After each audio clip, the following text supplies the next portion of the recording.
afternoon, ladies and gentlemen. Welcome to another exciting Propagandacast from your host, Imperial Dane, Master Propaganda Hero, Defender of the Fatherland.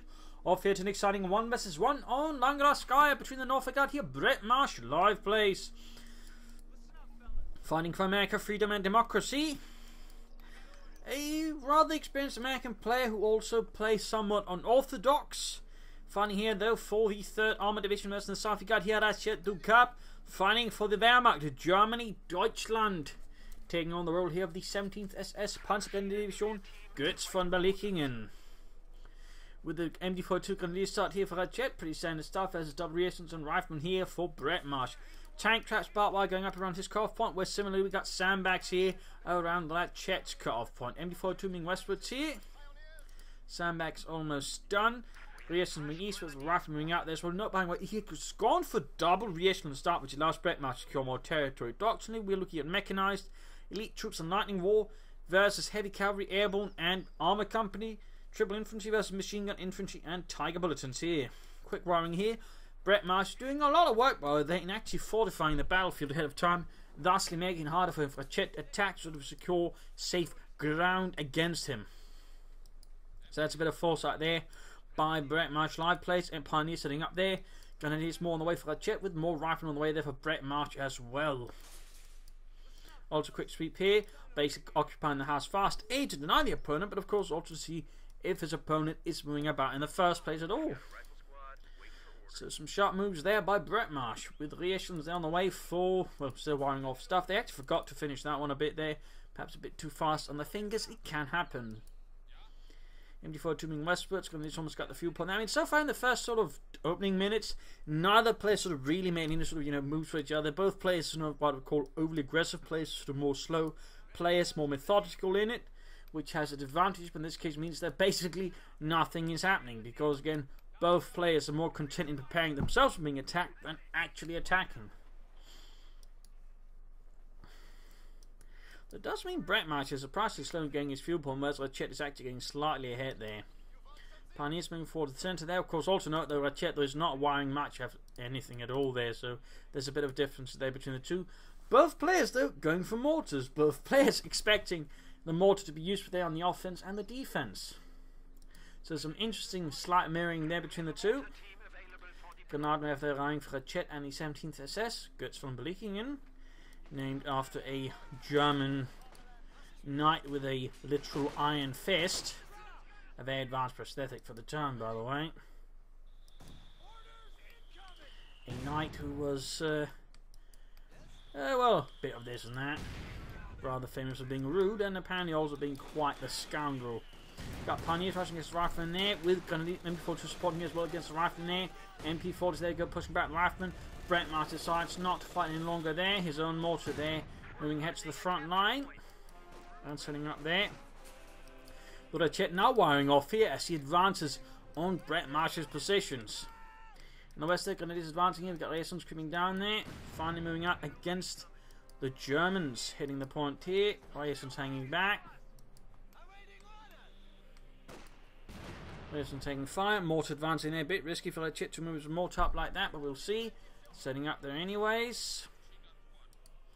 And take up there for Rached.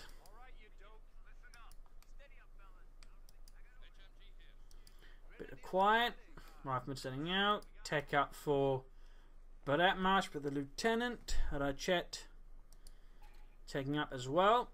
Beyond that, though, we not got a lot going on there between the two. Again, neither player sort of being overly aggressive. Neither player being overly aggressive. The Rached, of course, is not being passive either. Sort of, I would suppose, sort of in between the sort of two phases of being aggressive and defensive. Now, we're not noting here, Breadmarsh is setting up assault there, but note he's using a smoke screen to cover up the assault before advancing. Very good work. In fact, he's going for double mortars here. There's Rached. That's definitely going to put some pressure there on the Rached and the Germans. We'll have to see how Rached reacts to double mortars. Certainly a very aggressive build and rather nasty things. And of course, double American mortars can really do a lot of damage very fast if you're not careful. But of course, Rached on mortar should turn you off an impact. There we go, rapid push back. Still not a bad idea there at all. And overall, tactically, we'll actually shoot there using the smoke screen to push forwards. There's just no real follow up there. But there you go, counter mortaring by the looks of it here from Breadmarsh and the 3rd Armoured. pickup. Got the gun is moving up. They're going to try and rifle it here. His mortars, and there we go. Lands hitting out, wipe though. At the same time, there's all this happening. Breadmarsh takes the opportunity to hit the western port. We've got a counter-attack here from Ratched with an MG42 and a Grenadier squad striking at Breadmarsh and the men of the 3rd Armoured, as he at the same time pushes for his opponent's calf point. So suddenly things are getting a lot more lively, a lot more animated here between these two players. The initial phases of sizing each other apparently having now ended, and now they are swinging hard at each other. Got the mortar being flanked by the lieutenant. Moving in swiftly there. MD42 repositioning, Grenadiers covering up here. And there you go, pushing back the mortar there successfully with the lieutenant. But he has nonetheless lost the calf point here. We can see Ratched is moving back the Grenadiers very aggressively in the rear lines, causing Breadmarsh there no end of grief. But there you go, lieutenant flanked by the lieutenant. Rifleman taking forward to the Grenadiers, but it looks like they could be wiped. You need to retreat the rifleman right away before he risks losing them. And the MD42 would certainly be a loss there for Ratched if it ended up in the hands of Breadmarsh, but looks like in this case there's a bit of luck for Ratched and he gets away. Take up here. Like to make a nice company for Ratched and the 17th SS. Anti-aircraft half-deck on the way there for Breadmarsh for some more solid firepower on the move. Mortar there being pushed back here by Grenadiers, with themselves taking mortar fire from the other mortar remaining inside Breadmarsh's base. Things very lively now again. Might not have interacted in the first 2 minutes, but all of a sudden again things a lot more hectic as both players again seized each other up and now striking hard. 2-2 following up there for Red to try and contain Breadmarsh's animated infantry attacks. Definitely one way of doing it, in particular at this kind of early stage here. The 2-2 can be quite useful then actually corralling in your opponent's infantry and make it a bit hard to use them. Particularly it's a good counter versus the lieutenant, who generally does not have any anti-tank weapons. So the 2-2 could certainly be helpful. Will also be helpful as the anti-aircraft half get set up. And we got more smokes. In fact, we got a big fat smoke screen here from Breadmarsh. Just a smoke corridor, it seems. Very interesting setup there by Breadmarsh. Not entirely sure what he's planning with it, but it went off. There's actually some impressive coordination they executed with Breadmarsh's mortars. Very interesting. Calf point secure. There we got the anti-aircraft track. They're always moving backwards. Most players will always use the reverse move on the hat track there, so you can actually always set its gun's position towards the enemy. And MD42 they're defending the center against the re-echelons. Laying down tank taps. In fact, we should like laying down several. The essence catch poor Bob on fire there with a good, well-aimed burst. And down here we got Panzer Grenadier following up there for Ratched and the 17th SS. Pioneers being engaging the mortar by the calf point. Flaming the is ready. And we got the anti-aircraft up there. 2-2 that in theory can move up in front of it, catch it off guard. Of course it doesn't know it's there at all. So that of course is going to change here. He's going to know it's now. And go double 50 calibers plus of course a 30 of the 30mm. 37mm. Forces away the 2-2-2.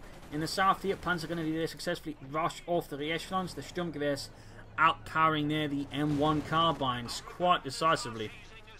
Big push here. We got Beers up now for Breadmarsh, increasing the firepower of his men quite exponentially. That's going to put some pressure there on Ratched's forces. But themselves not quite impressively equipped here, except for the Panzer Grenadier. That's going to be a bit of a challenge there for Ratched to deal with. He will need some upgrades, and he will need some upgrades fast. Going for a pack 40 there to help deal with the M15A1. Not a bad choice. And meanwhile, though, Breadmarsh is just taking full advantage. He's swarming forwards with his rifleman and his lieutenant. Since Ratched currently does not have the means of actually establishing an effective front line to actually stall this. This is actually quite a sticky situation for Ratched as Breadmarsh launches himself forward. MD42, the supporting veteran, needs to get the mortar out there before it's too late. 2-2 striking as well as all of this is going on with re-echelons and riflemen moving in from the calf point with the mortars also falling up here. Breadmarsh really applying some severe pressure there to Ratched. Ratched desperately trying to just do as much damage and ensure he doesn't lose as much ground as possible to Breadmarsh. Rather than getting blasted, we got the Pack 40 they're arriving here. The Panzer they can only 40. More pressure there from Breadmarsh. At the same time as all this is happening, though, we can note there's a small blue bleep on the far right of the map. They're going for the fuel point there. Very good move by Ratched. Always a good move. You can sort of pull it off, and you know your opponent's attacking you. Try and sort of sneak away a single unit. Nothing important just to sort of harass and take points elsewhere. In this case, he's using his panzers, were already moving about there to base it that way, just to ensure that even if Breadmarsh does some damage here, Rahced won't be falling too far behind in terms of resources. That is a very, I think, sound move there by Rahced. Of course, could have helped him in the fighting here.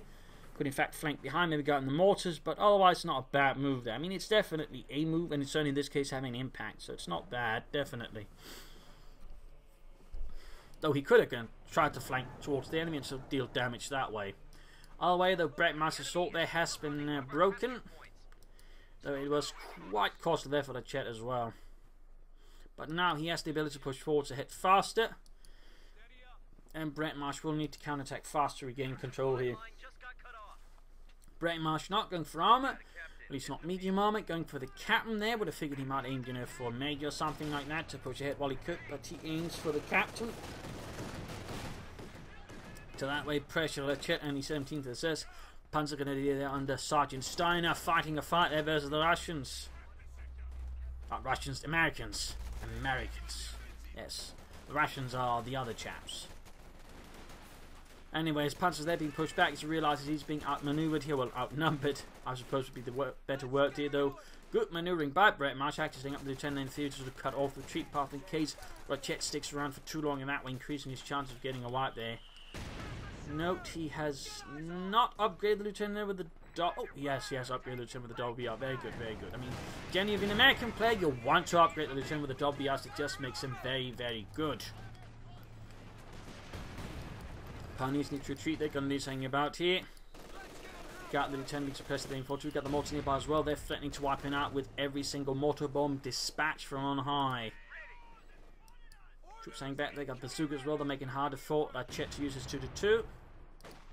Push up through here, realising again where most of Breadmarsh's efforts are. He hits the weak spot and that way pushes his opponent. Very good work there, very good work by Rahced. And he's taking up in the meanwhile, going to try and push the medium armour. Panzer Grenadier hiding behind an outhouse and a few fences. Not the best defence, but certainly something. Ambulance for Breadmarsh. Another player by the has gone for doctrine. They've yet to make a decision in that direction.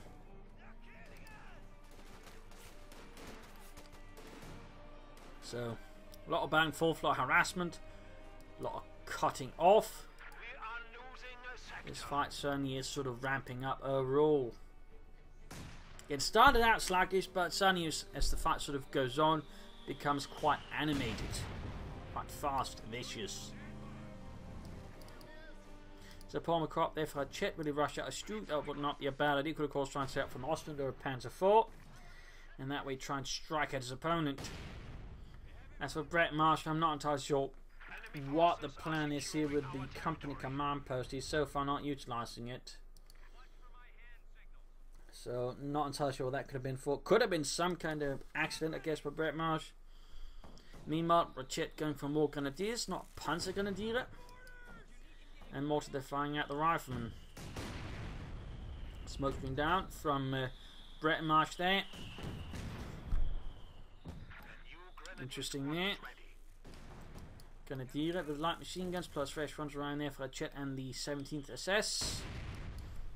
Formed in Normandy from largely ethnic Germans from Hungary. The division itself overall received very little training before the invasion of Normandy began. And even then in some cases, like the best trained elements had maybe months of training, whereas the worst trained ones had weeks of training. There were some issues in terms of disparity and overall issues of larger divisional coherence. Gunners are taking losses from the mortar fire. We got the anti-half track running up as well here. Back in the fight versus Rahced. Anti-tank and they're arriving. Breadmarsh is clearly anticipating his opponent to go for armor and he wants to be ready with more than just a few bazookas. Panzer can do this thing. We got a Stug on the way for Rahced. He's clearly anticipating armor from his opponent as well, so he's going for the Stug first. Definitely not a bad choice either. Could certainly also help there versus the M15A half track. And the Essions, they're getting blasted by the 2-2. Mortified joining in.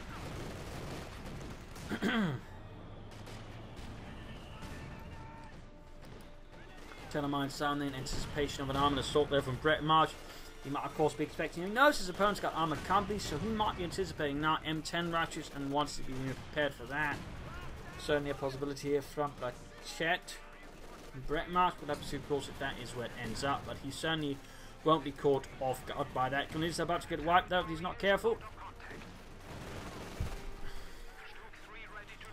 Stuke 3 ready. Panzer Grenadier standing up here in the far north. Breadmarsh launches an assault. He's got the captain upgrade with BARs as well.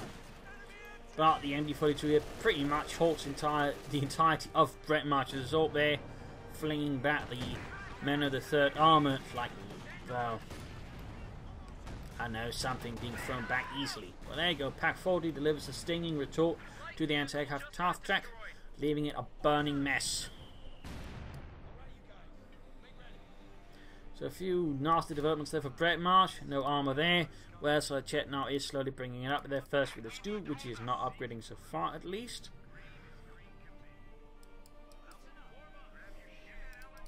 Fun fact, the only armour the 17th SS would have been Stukes, its Panzer Battalion or Abteilung, and Panzer Grenadier divisions did have, but they would have normally been equipped with Stukes. And in fact, very commonly they would use Stuke 4s by 1944-45 instead of Stuke 3s. Stuke 4s for that reason, well, basically put in there. I'm not entirely sure why. I'm guessing it's because, you know, they made the Panzer 4 chassis or something like that, and it just, you know, fit in easier. But generally, you just find the Stuke 4s primarily went to Panzer Grenadier divisions, Panzer battalions.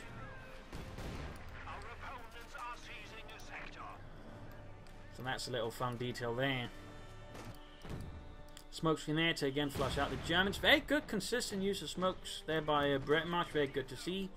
Very good to see.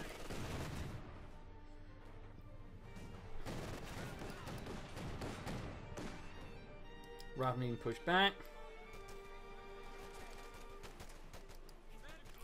Got the lieutenant taking a hit, and we got another mortar now for the jet. Another mortar. He's going to try and counter his opponent's mortar with double mortars of his own. Does need to get the fuel pump back because he's allowing Breadmarsh to get very, very back, or very fast back in that regard. Pioneers need to retreat, and there we go. Smoke screen again there, pretty much cutting off any support from here. Very good work by Breadmarsh. Has a good idea there of his opponent's positioning and just knocks it or disables it by smoking. Very good work there. Telemann accidentally set off here by the Jets 2-2. Riesen pushed back with the mortars, getting swept away here by the rifleman. More smoke continues to rain down on RahcedDukab's position, again covering up the assault and isolating whatever frontal elements he wants. In this case, kind of missed the MD-42. He could have gone for heavy cavalry, maybe for an off-map smoke barrage to basically cover any gaps there, but none. In fact, there's been no doctrinal choice yet between these two players. Neither has committed to anything specific. Breadmarsh going for a 50 caliber machine gun, and with the fuel drop there, I believe he's also, there we go, going for the Majors. He's going to be going for armor himself, though he will be behind RahcedDukab and the 17th SS. And this need to fall back. White. Oh, that's a big loss there for RahcedDukab and the 17th SS. Full Grenadier squad there, and the light machine gun will stop as well. Though if it gets sort of caught up in the rubble, it can be pretty difficult to get back and pick up. MD-42 there, flanked with the rifle, and flanked with bazookas as well. No grenades for Breadmarsh. That would help him to clearly, or quickly clear out the machine guns. Nothing like that for Breadmarsh, and the tank rifle grenades attempted here against the Germans. As the RahcedDukab once more funds from the defense, but there we go. We got a doctrine out. We got a doctrine. It is mechanized here for RahcedDukab, and the 17th SS. Could he be planning for the command tank here? Instead of, say, just getting out a Panzer IV regular one, he's going to go for the call-in version first. Panzer Grenadier versus an increasing number of American GIs. Push. Oh, never mind. Mortar there completely saps them of strength and vitality. Still a machine gun on the Stuke, not allowing you to shoot infantry. It feels a bit of waste there, to be honest, by RahcedDukab. Could quickly get in a few hits here and there. Spotting scopes in the 2-2. So good. Breadmarsh, though, remains steadfast in his refusal to go for doctrine as of yet. His mortars keeping up. He's very good while keeping pace with his offensive with the mortars. Some players tend to sort of, you know, just stick the mortars in one place and get them, but Breadmarsh here knows that your mortars generally perform best supporting troops because they are support weapons, and thusly actively keeps, you know, supporting his men at the front line. Very good work there by Breadmarsh. Thumbs up. Of course, he has to keep in mind there's also double German mortars. 50 caliber coming up here as well. Hitting the victory points. Breadmarsh, though, still not going for doctrine. And that is not upgrading his Stug. But he's clearly setting up here for the command tank. Befehls Panzerwagen. Sherman out there for Breadmarsh. He's going to be going for his tank, or first tank soon. Major dispatch by the Grenadiers. Look at this, Ludwig. Say run. Ja. Say cowards. Also kind of idiots who sent out some major like that.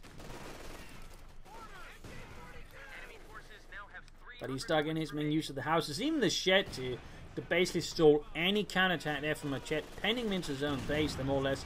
Rifle there makes quite an impact on the rifleman, and we got a wipe there, in fact. I think it's actually the first wipe here at Chet's got on Breadmarsh. Chen being suppressed, trying to get away from the info to as Chet's pushing out, and there you go.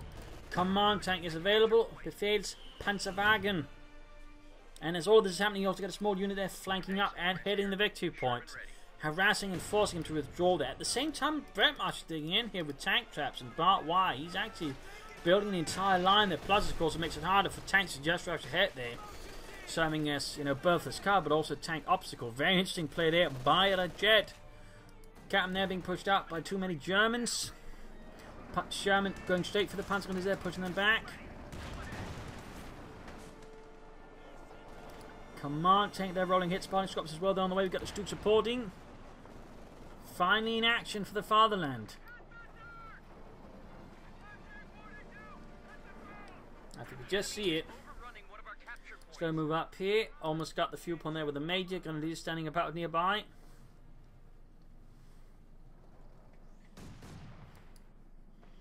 Got those stolen mortars in action as well. 2-2 hanging back here.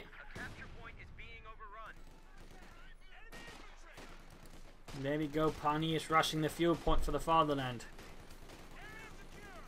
Sending that Major scurrying away. Sherman just hiding behind here. He doesn't know if it is there, because if he knew, he'd just attack down with the Stug to just, take out the Sherman. He's forced to retreat. More tank traps here from him. Again, he's laying down another tank trap line. In fact, seems like he's building several of these sort of obstacles here. Interesting setup there by Breadmarsh.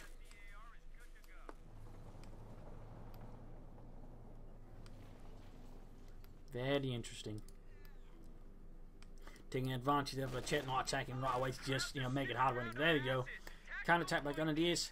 Forced to stall with the tank traps. More defense going on in the east. Making good use of his time there. But no doctrine from Breadmarsh. Still a bit disappointing in that. We got a Scot on the way though for him. Maybe should have considered another Sherman here. Maybe a Jackson. I mean, should be expecting some kind of armour. Even he hasn't seen the Stug, and I think he has. I don't know. I think the Scot's going to be massively helpful there. I mean, he's got a lot of artillery with the mortars. 200 points left for Chet and the 17th as there's Breadmarsh with 397.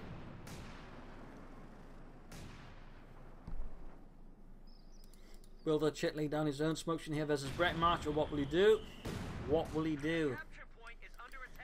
Pushes out the west. We got Lieutenant blitzing ahead in front of the Major and the Captain, with more punies away there for the Chet. Slightly falling back. There we go. We got the Scot out here for Breadmarsh and the 3rd Armoured.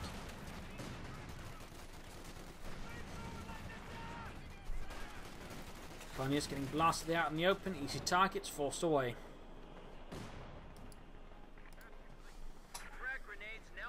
Grenades up for Breadmarsh.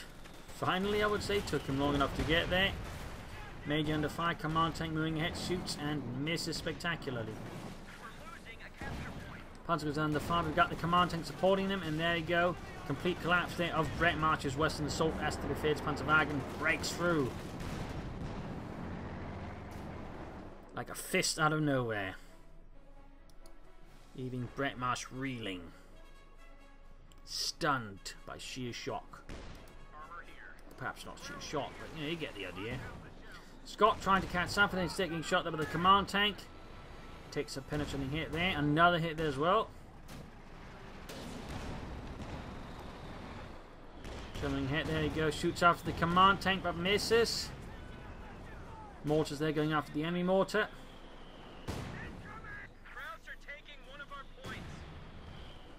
Advancing the centre victory point, taking advantage of the chaos in the west. And also pushing up the east. We've got Fanning pushing up to defend the point again. A lot of tank traps, a lot of barbed wire, making it very difficult to just push through with armour there. Breadmarsh though remains steadfast in not choosing a doctrine. Starting to get a bit worried about that. Just a bit. Major there going with some air reconnaissance. Trying to deal with the fighting position. That's going to take the majors. We've got the Scot moving in instead. We've got the second Stuka there for RahcedDukab. And the 17th SS. We've got troops moving up the west side again. But without anti-tank support again, meaning the Panthers and the command tanks should be able to deal with it largely. Even with bazookas, they're going to find themselves a bit short here. Just a bit.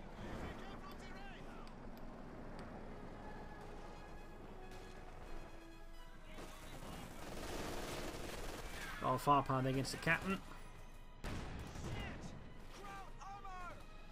Got the command tank there laying down murderous fire against Breadmarsh's advancing men.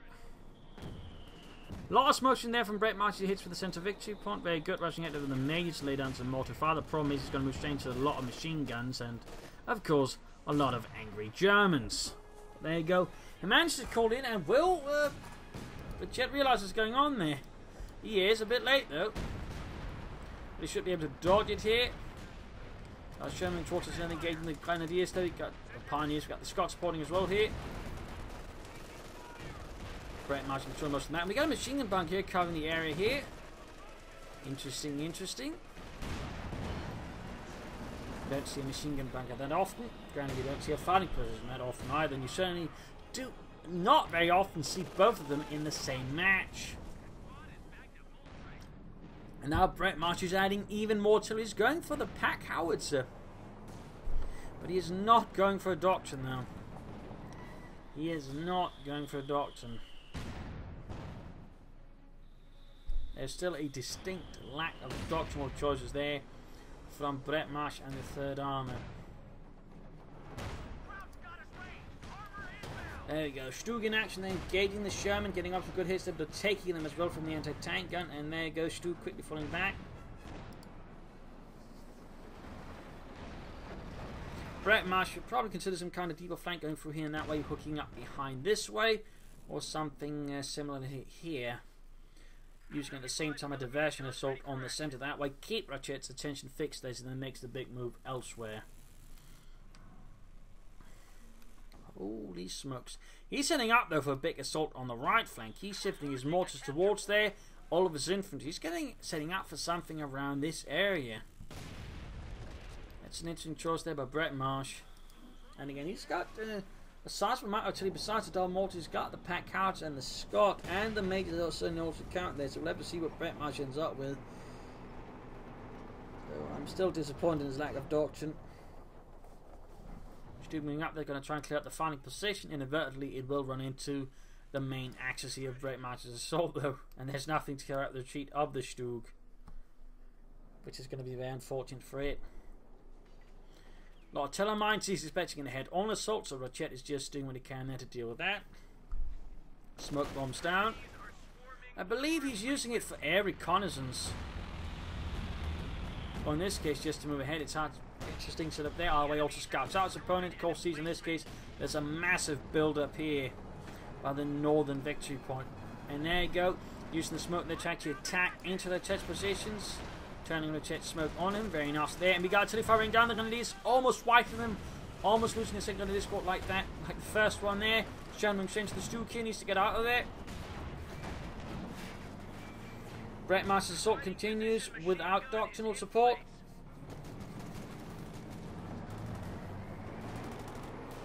As he moves down the right hand side here against RahcedDukab. Anti-tank and supporting here against RahcedDukab's positions. Scott, mortars, everything moving down there slowly. Also he's got a fighting position here, but which actually covers a bit the cut-off point there as well. There you go. It's continuing. It's continuing. Sherman not repaired. I'm moving ahead. Scott not following up. Anti-tanker not following up either. Hard to say here what Breadmarsh is playing, but he's finally got a doctrine though. He's finally got a doctrine. It is Airborne. It's the Airborne doctrine. Troops moving straight to the machine gun bunkers here. I think he's trying for a base attack here. Sending in a Sherman there with half health. There's a Stoop nearby. This is a great tactical area there by Breadmarsh. He's laying down the smoke screen with the Sherman. It's going to be too late. It's going to be too late. It's too high an arc. So it quickly gets destroyed here by the Stoop. Not entirely sure what Breadmarsh's intent was there, but that did not work out very well. That did not work out very well.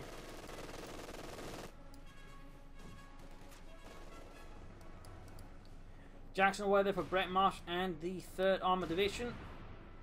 It's its grand manoeuvre. Was cut short there by the Chet's defences. Command tank rolling ahead there.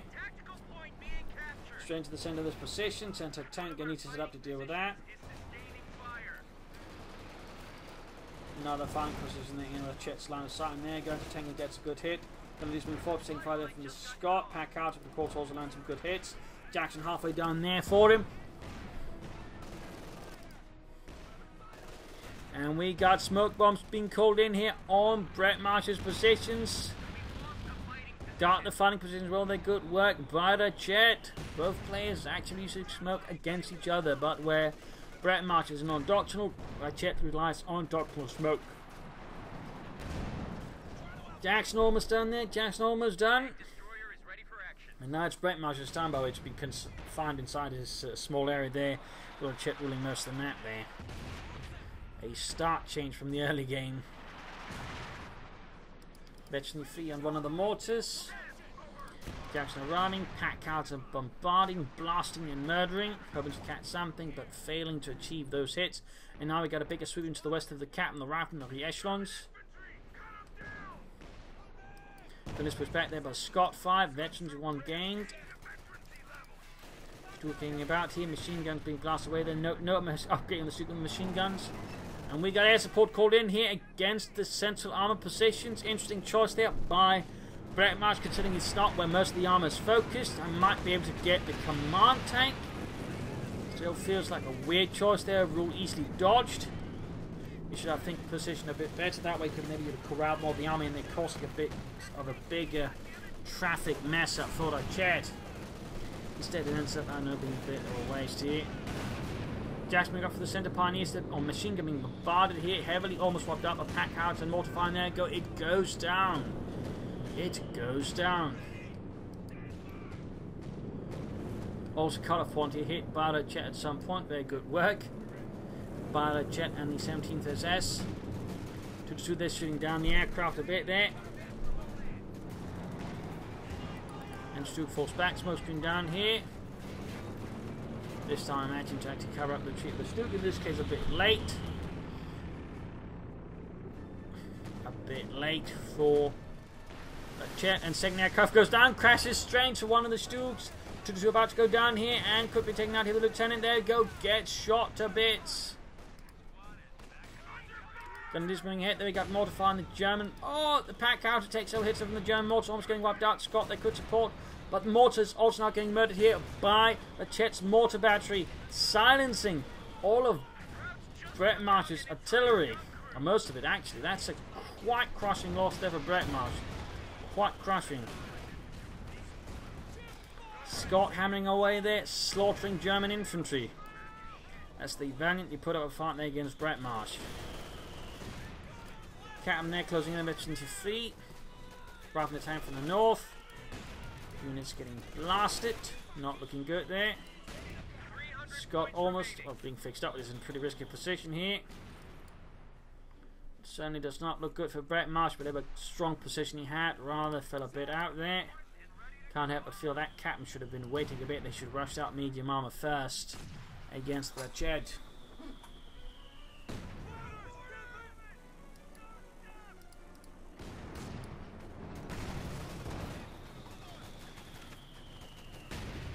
And they replaced the machine gun there for the Chet as he attacks the center with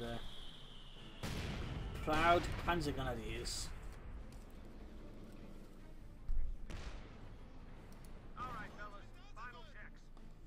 Scott, though, quickly knocks out some of that pride with a few well-placed high explosive shells.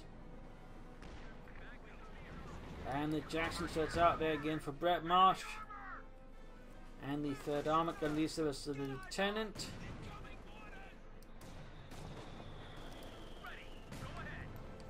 Now, can he catch the Stug and knock it out? Got Lieutenant was going to lead Lieutenant overwhelms them basically with just sheer BARs, but there you go. 2 Grenadiers light machine guns will overwhelm the Lieutenant in return. And meanwhile, in the centre, things are just sort of slightly slowing down here.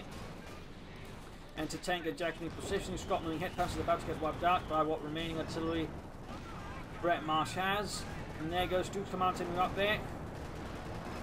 Bit of back and forth trading in the centre as Breadmarsh continues his assault. In the west there, Grenadiers back to wound here. Got wiped out by the Scott and the Grenadiers with the BARs. 2 wipes against RahcedDukab.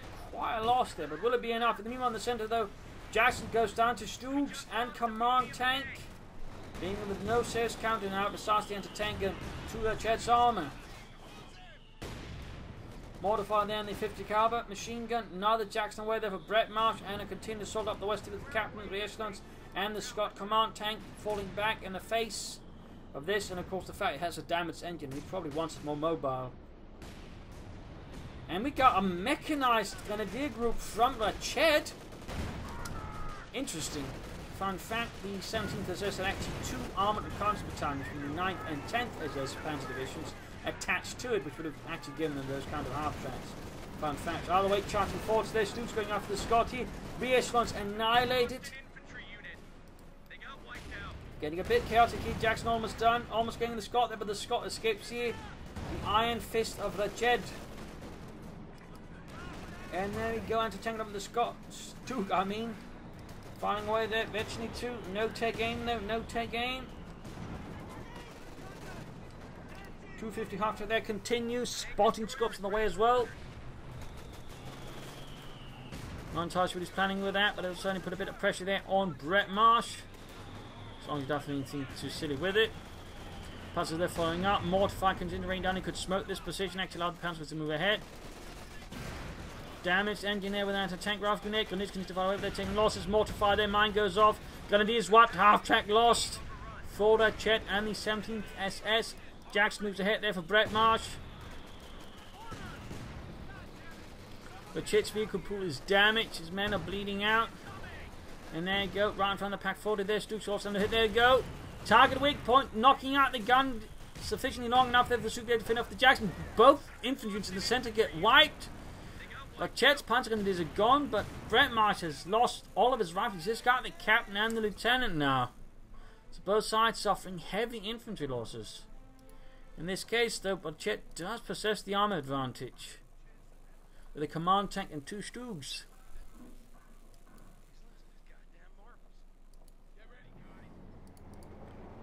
An interesting fight here on Langos going with this. Game over. Breadmarsh gives up.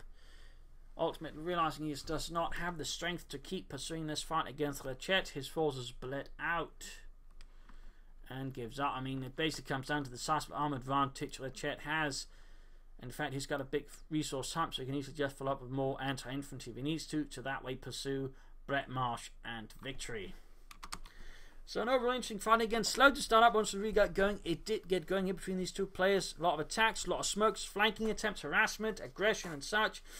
Breadmarsh, I think, suffered from not choosing a doctrine fast enough, and I do feel like the captain was a bit of a mistake. He should, I think, pushed for medium armour faster, and the Scot could also wait a bit faster, in lieu of another Sherman also there, and then more pressure on the flanks here. Overall, I feel like his Sherman's also a bit misused, because he used his smoke screen as well, and it was some more aggressive attacks there versus RahcedDukab. RahcedDukab, I think, overall handled it well. Could have been a bit more aggressive at times, put a bit more pressure on the flanks, could have used his mortars for smoke as well. But overall, say he performed quite well for the most part, except for a few mistakes that perhaps towards the late game. But at that point, he was already in a strong position, so it did not hurt him too much. So there you go. Hope you enjoyed this match. Hope you learned something from it. If you did, subscribe, like, share, and comment. And a big thanks to all of my Patreon supporters who, of course, allow me to make these videos on a daily basis. And if you'd like to support me, or wish you would, you can support me via Patreon or on PayPal via the links in the video description. You can also find a link to where you can send in replays to me. If you do, do provide some details as to where on the leaderboards and some other bits about the match. This is Imperial Lynching. Cheers, thank you for watching. Hope to see you all tomorrow for another exciting episode. Bye.